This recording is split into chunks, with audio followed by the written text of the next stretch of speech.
ආයුබෝවන් අපේ ගෙදර cooking YouTube channel එකට අදත් ඔයගලන්ව ආදරෙන් පිළිගන්නවා.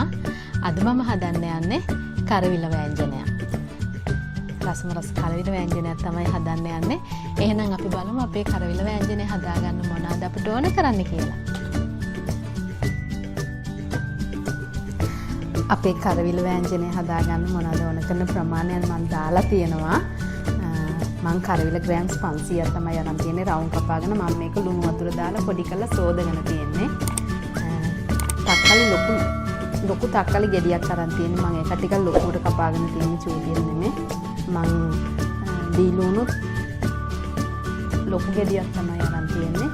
ඒකත් මම මෙහෙම කපාගෙන තියෙනවා. මිරිස් කරල් දෙකයි අරන් තියෙන්නේ. මම සුදු ලුණු ටිකක් වැඩිපුර දානවා කරවිල මාළුවට.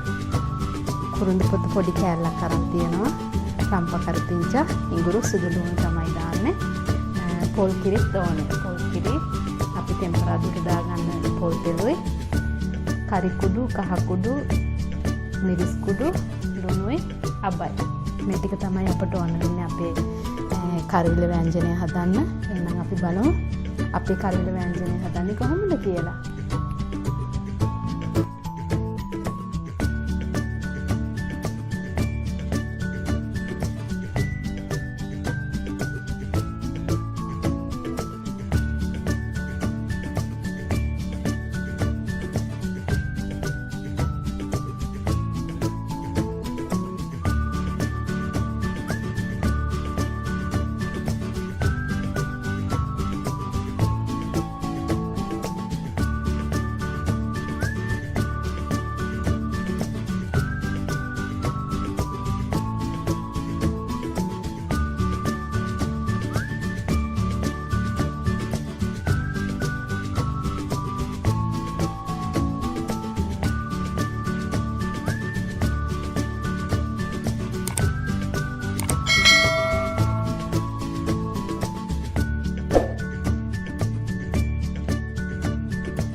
කරවිල වෑංජනේ හදාගත්තාම තියෙන්නේ මම කරවිල රවුම් කපලා ලුණු වතුර දාලා හොඳට පොඩි කරලා සෝදගත්තා. ඒ නිසා තමයි අපේ කරවිල වෑංජනේ තිත්ත නැත්තේ. ඉතින් ඔයගොල්ලෝ මේ වගේ රසට කරවිල වෑංජනයක් හදන්න හදලා රස බලන්න. අනිවාර්යෙන්ම අපේ ෆෑන් පේජ් එකට ෆොටෝස් එවන්න. එහෙනම් අපි අලුත්ම රෙසිපි එකකින් ඉක්මනින්ම හම්බෙමු. ඔයගලන්ට සුබ දවසක්.